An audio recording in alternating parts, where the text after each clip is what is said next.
So good morning, friends. Welcome to Appalachia's Homestead. Might be a little bit windy. All of a sudden now we have June bugs going into the third week of July. I know. But I'm going to walk around just for a few minutes, talk about what's been going on in the gardens, and maybe a little bit more. Bruce is going to take the moment and show you. Look how this is so heavy. Look at that. That is prime time. Look at that critter right there. Get off of there. Get off of there. Check out this beautiful, perfect umbrella of elderberry. Is that not awesome, guys? This is a month early, folks. It is a month early. Yona, you want to show everybody how you sit? You want to impress it? Well, look at that sweet boy. What a good boy. Bruiser, you think you can sit? No, I didn't say jump. Can you sit? Bruiser, sit. What a good boy, Bruiser. My boy's right here, guys. Okay.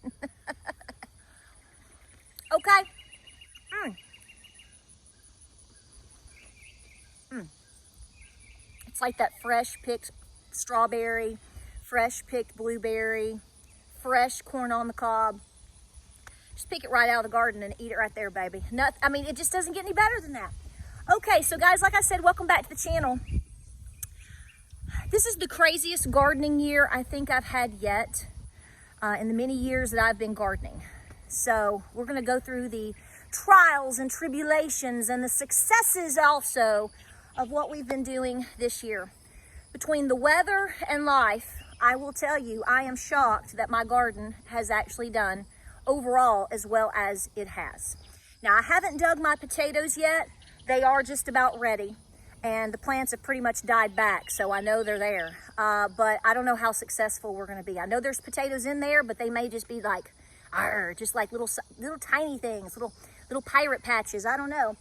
But here's what we did this year. So if you can see right up there where the, I know it's John Deere, y'all, but I bought it years ago and it's paid for, so just go with it, people. Have you seen what John Deere did yesterday, I think? They've pulled back all of their DEI stuff now. Of course you have. Okay, Yona, I appreciate you wanting to have a perfect immune system, but don't do that. Don't do that, Yona. Come here, come on. He'll follow me. Right up here is where we have all of our corn growing. And as you know, if you've been watching for a while, I did not grow corn this year. I made an executive decision because of how we have expanded our goat herd to take this year off. I was going to last year and I was like, no, and I had an incredible harvest. I still have a lot of seeds. I'm actually still grinding corn to make cornbread from last year. I keep the actual corn kernels whole until time of grinding. I don't grind it and then do it, I just keep it whole. So I have plenty of seed saved and everything from up there. And yeah, I'm gonna be sweating, y'all, the humidity's awful. But I didn't do that this year. And I always beat myself up, so join the crowd. If you beat yourself up, just beat yourself up and get over it. But now that we are into pushing the third week of July, I have to tell you, I've told myself about 10 times, I'm so glad I waited. Because this is the toughest season that I've ever seen in terms of heat and water. I had somebody the other day, you've probably seen comments like this, like, I don't know what your problem is. It's summertime, it's supposed to be hot. Well, duh, no brainer, genius, but here's the thing. Where I live, may not be where you live, but where I live, we typically get a lot of good rain, enough, at least through the month of June, to where you're not pushed to be out here up to twice a day trying to water everything, okay? Not only that, but we typically don't see a consistent day after day after day deal of 90 plus temperatures until July. So what I'm trying to tell you is East Tennessee, and that's the only region I can speak for at this time. I mean, Southern Georgia, Western North Carolina, I'm right there too, but I'm just saying, this has not been a normal season, and so to have anything make it this far has been it is a miracle, but I'm gonna tell you what, I'm not gonna deny it. We've worked our butt off, and it has made me grateful for anything that we have. So I'm just gonna show you how it is. This is probably one of the messier gardens I've ever had, and I'm not ashamed of it because, again, Life throws curveballs at you, whether it's weather, whether it's sickness, whether it's someone else in your family being sick. It could be your work schedule. It could be a plethora of situations. Pests, although I will tell you, this has been a very strange season. I have not really had to fight any type of pest this year. You might see some June bugs floating around right now. The actual gigantic June bugs, we did not start seeing them until literally yesterday. They're June bugs. I know, it's so weird. The beetles, not really a problem this year. You might see a couple floating on a rose or on the actual my zinnias over here. But overall, haven't had a problem. This is what I'm saying. The heat and the drought has been the absolute issue. We are just now starting to see some decent, consistent rain coming in as of day before yesterday into yesterday. And supposedly we're supposed to get some starting the rest of the week. And instead of being 98 degrees, we're gonna be probably like 83 degrees. We'll take it.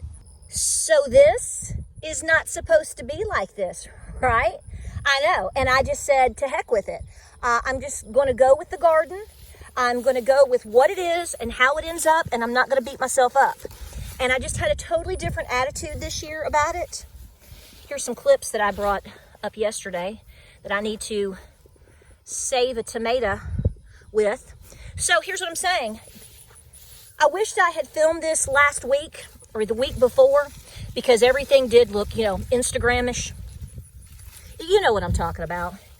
You know, when people come out and only film their gardens when it's like at peak harvest. Uh-oh, better close my little redneck gate here.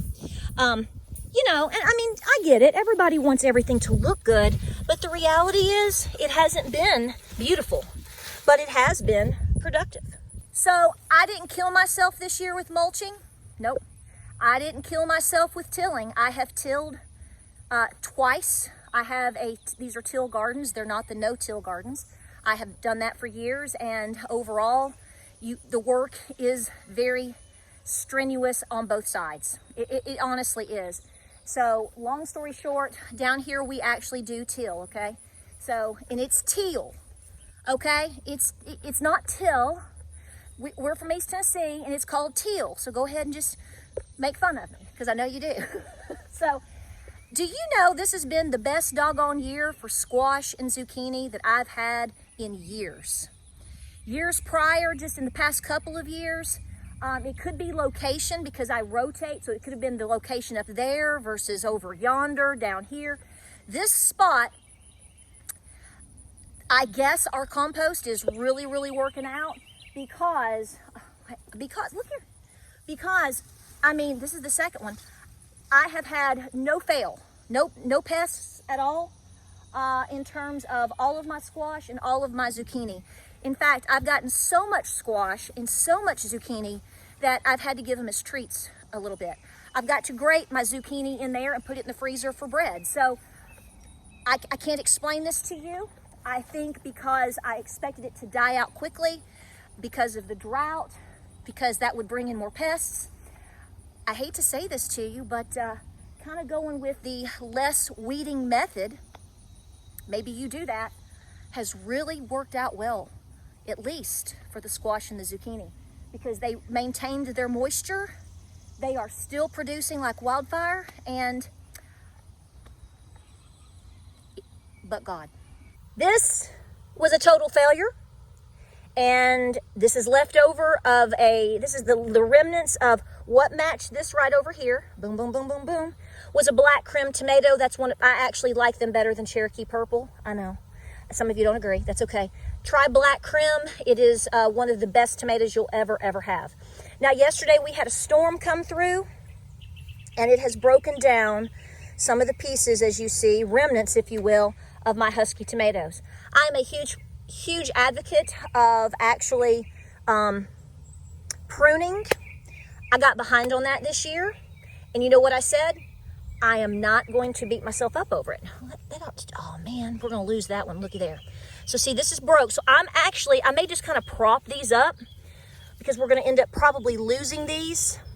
So I'll pick what I can get. I will see what will turn. Does this look about right to you? Oh man, that looks about perfect. Let's do it. All right, so we have the same situation here. Look here. starting to flower. Isn't that beautiful? That is totally beautiful. This, I decided to go with a couple of mounds of my Cherokee Tan pumpkins. Highly successful here. You can see a few, what you would call as, quote, weeds, end quote, are coming around the mound. So I had a big mound here. You can see the flag. I had another mound there and another mound there. You can see the flag. So, you know, I tried to weed really early, tilled around it, kept it really tight. But when the heat hit and we're just focusing on watering and taking care of family, this is what we're doing. And hey, look here. First bloom, can you see it? It's working out. So this is a new development. These just started blooming yesterday. They were starting to open up a little bit, but now they've gone from basically this status in the past couple of days to now we are seeing this. These are gonna be some of my smaller sunflowers, and you can see they're very, very popular. Just right down here, I threw some zinnias in the ground. Clearly did a much better job weeding in the front versus back here, but I'm gonna tell you, same thing. I really like to try to weed. I'm typically very good at it, but like I said, some years are better than others, but still, they have survived this heat, which has been a miracle in itself. And looky here, these babies are starting to show their color. Okay, so this is my pride and joy. So I'm gonna walk you through my tunnel. I've had this tunnel for years. If you have watched previous videos over the years, you know that I do this every year. And I always use a tunnel, look here, to grow Missouri Wonder pole beans. They're my favorite pole bean. I've been growing them for years and years and years. So the only reason I still have seeds is because I seed save from my own harvest. So I always make sure that I have enough seeds saved to have a plentiful harvest for at least 2 to 3 years in advance in case something doesn't come up. I decided this year to plant zinnias on the inside. Sometimes I will plant pole beans on the outside and the inside. It really makes it heavy, okay?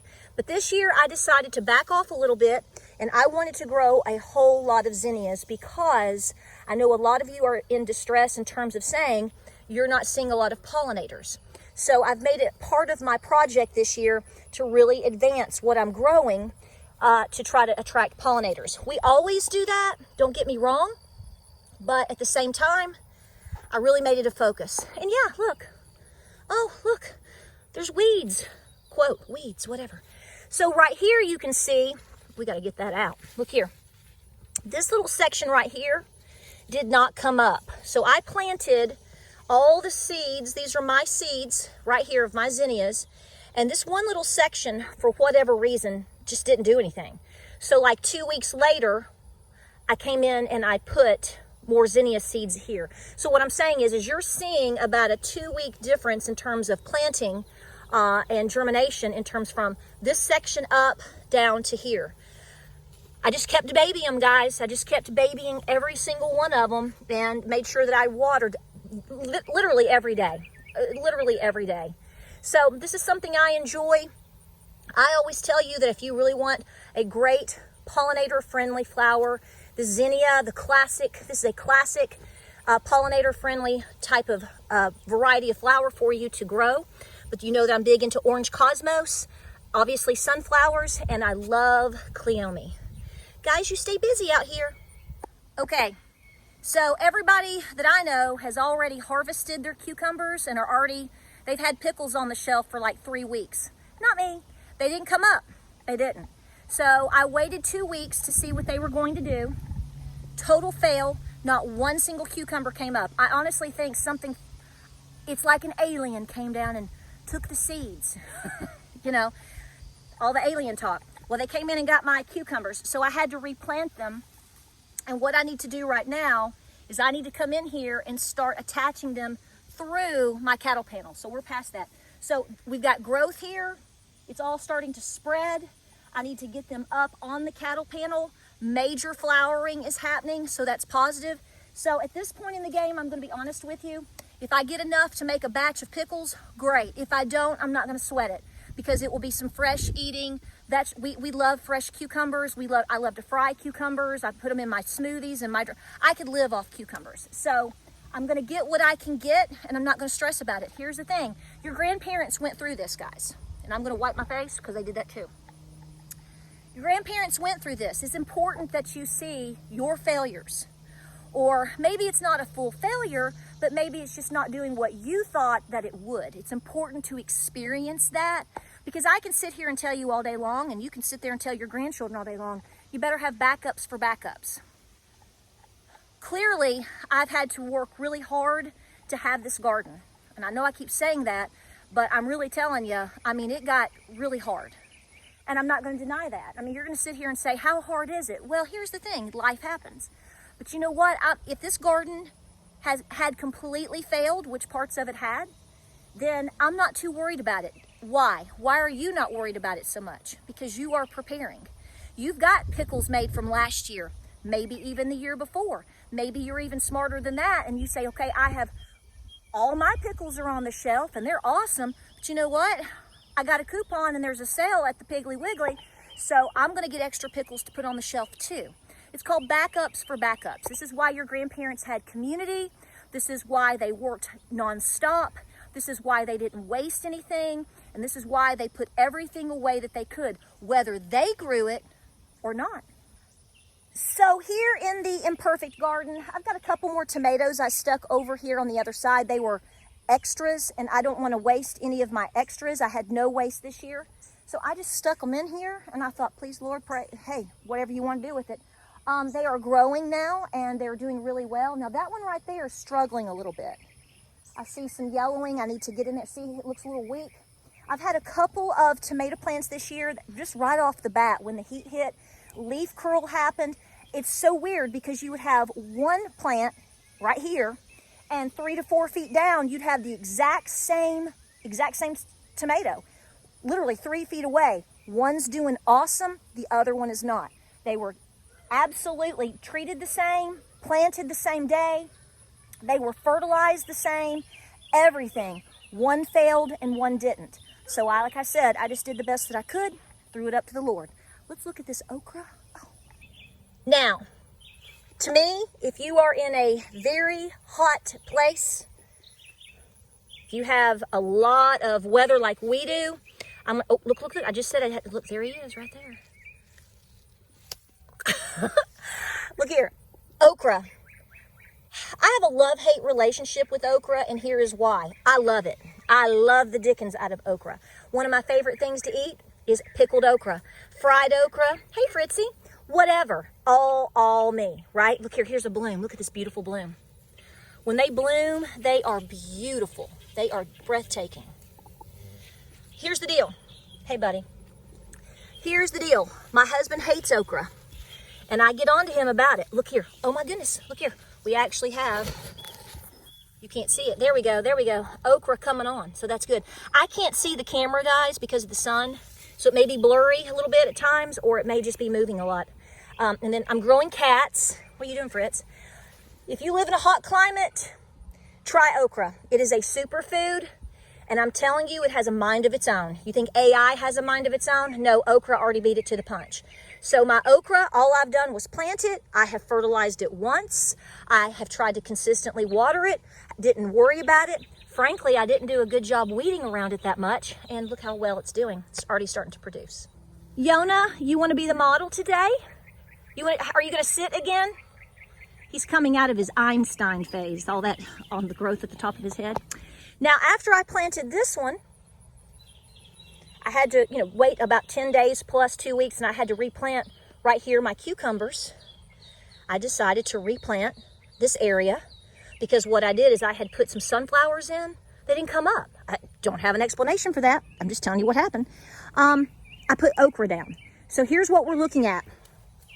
Now, if with decent rain, it might look a little bit different, but what you're looking at for us right now is, here is the okra.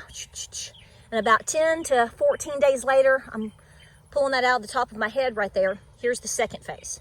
So I'm going to have basically, by default, I have stagger planted some okra. So this is the difference from the original planting versus a later planting. Now, what I was originally going to do was take this all the way almost to the end, but we decided not to because it makes it difficult for the tractor to come in. And so I just left it as is. So we have to kind of work with that. Plus it gives the puppies more room. And I want you to look right over here. It's not beautiful, guys. Okay. I mean, look, total redneckery, but look here. Do you see that right there? Can you see that? We got maypops. So you can see I've got the flags here. I had maypop all over the place, y'all. Literally everywhere. So by default, we have to mow and come through. So some of them weren't maintained or retained, but I've kind of let them grow a little bit more over here. You can see the passion flower up there. We've had tons of beautiful passion flower, and we have maypops now. So there's other places on the property that have it, but again, I just let it do its thing. So right in here, you're gonna see a mixture of different things. I actually have 6 full rows of potatoes that have not been dug yet. Don't know how successful we're going to be. I did the red Pontiacs. Those are my favorites. And then the Yukon Golds. I'll eat any potato. I'm not that picky. But I'm just saying those are the varieties that I went with this year. And Bruce has been a good guard. Thank you, honey. Thank you.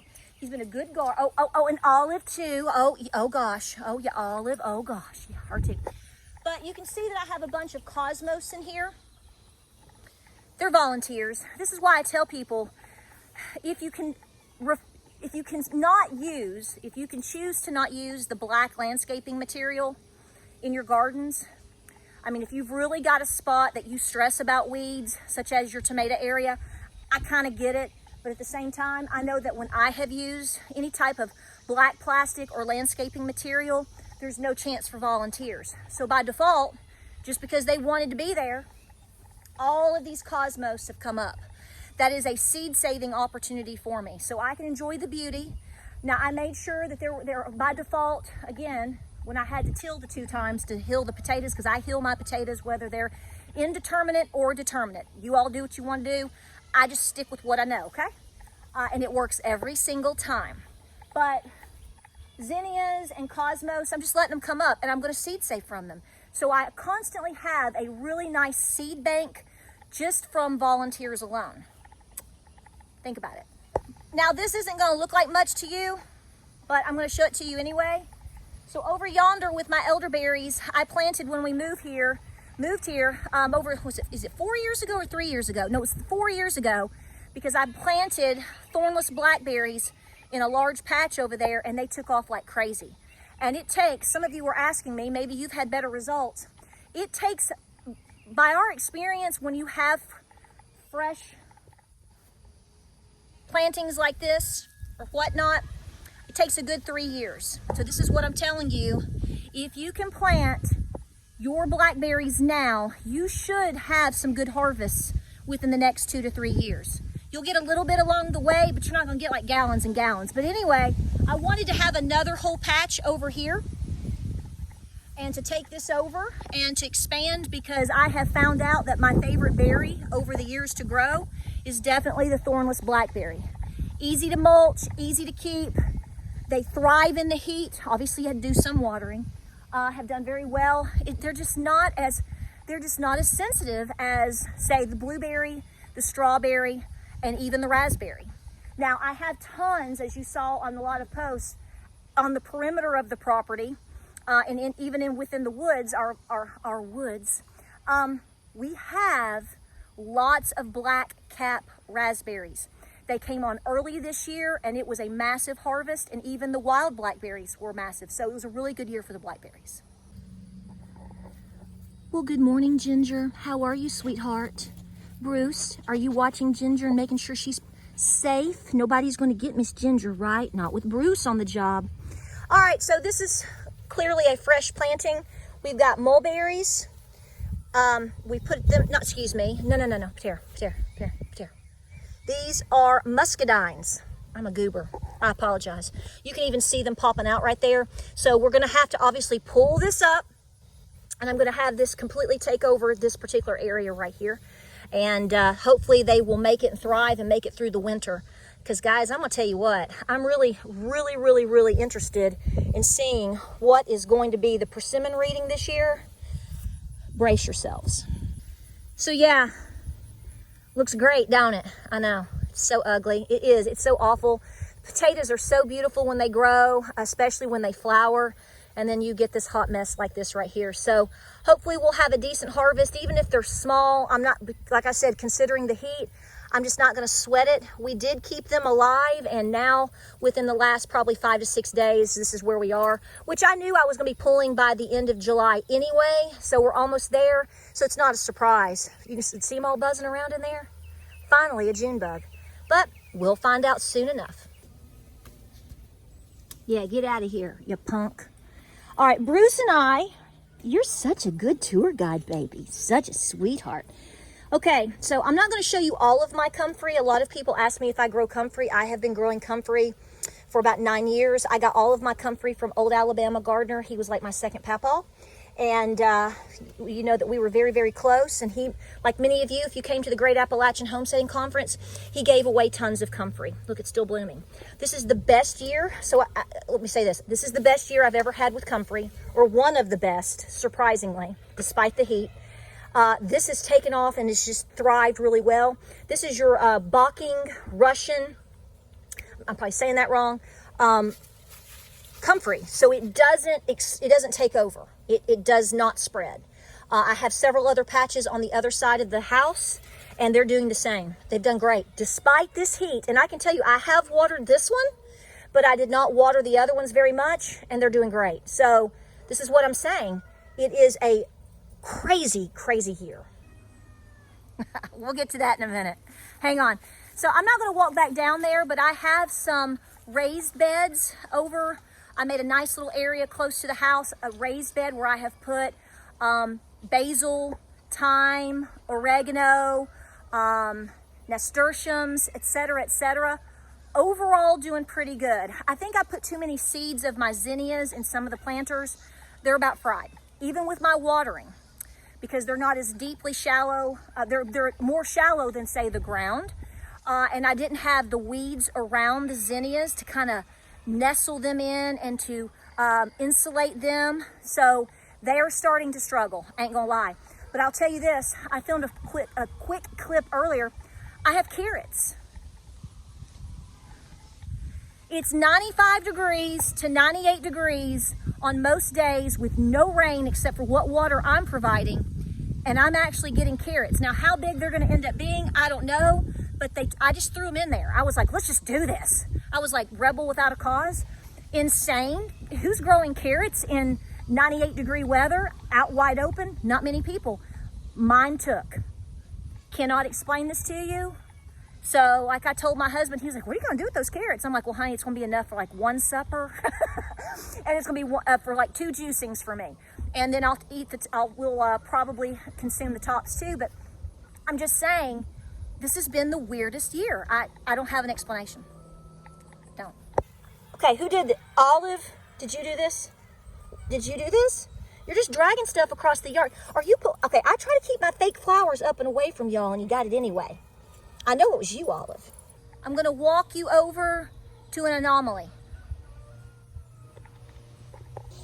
If you hear a little bit of background, my neighbors are working, so we'll just ignore that. I want you to look. Is this not the most pitiful tomato garden you've ever seen? And I want you to look at the tomatoes. Now, I will tell you, unfortunately, there are some that, despite my best effort, have blossom end rot. You can see it right here, look.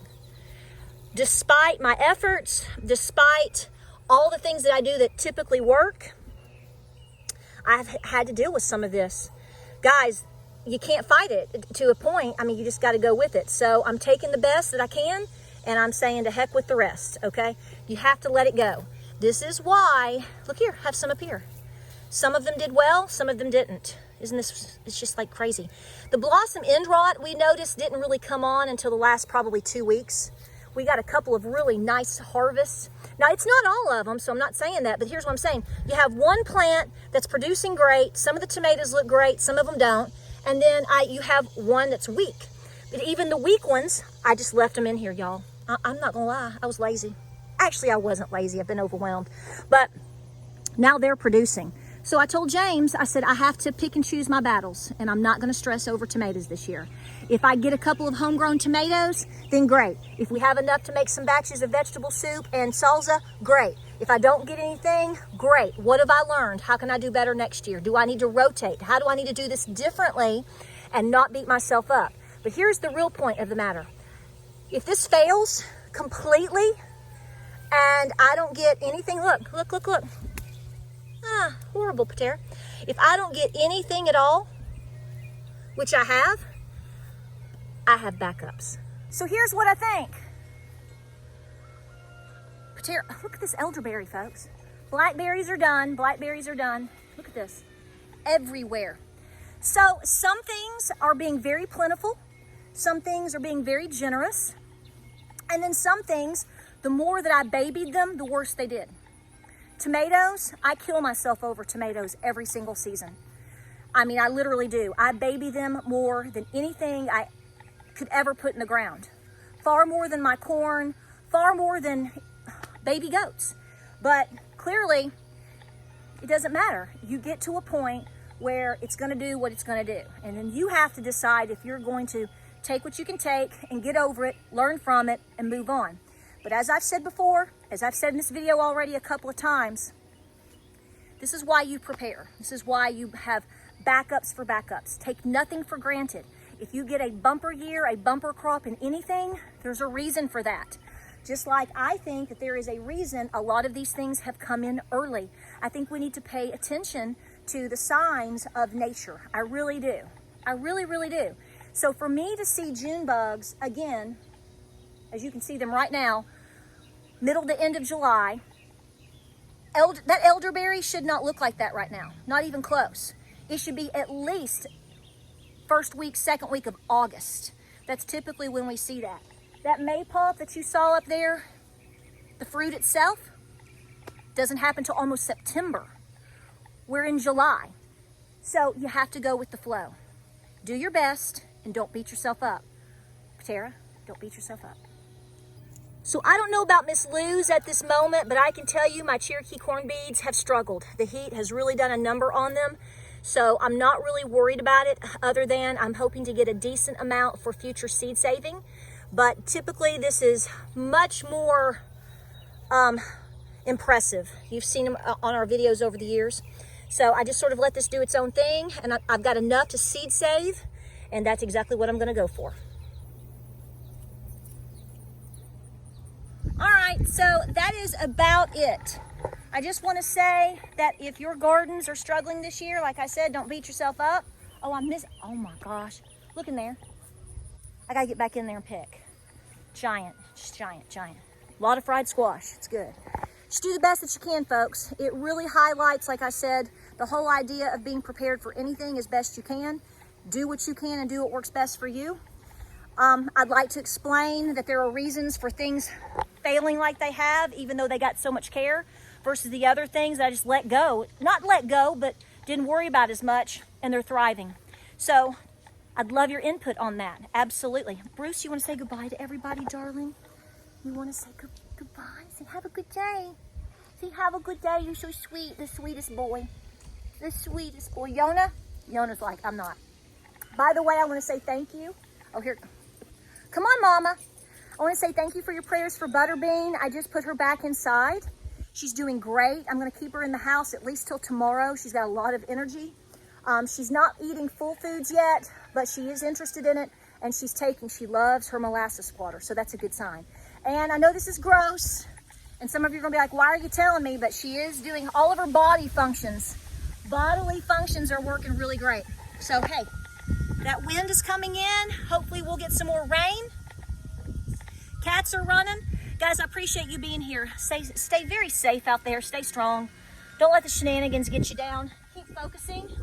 Learn what you can this year. Press forward. Are you going to be planting a fall garden? I will tell you, I don't know yet. I might. Probably will. Who knows? We'll find out. Love you. Stay safe. God bless. Godspeed. Hey. We'll see you on the next video.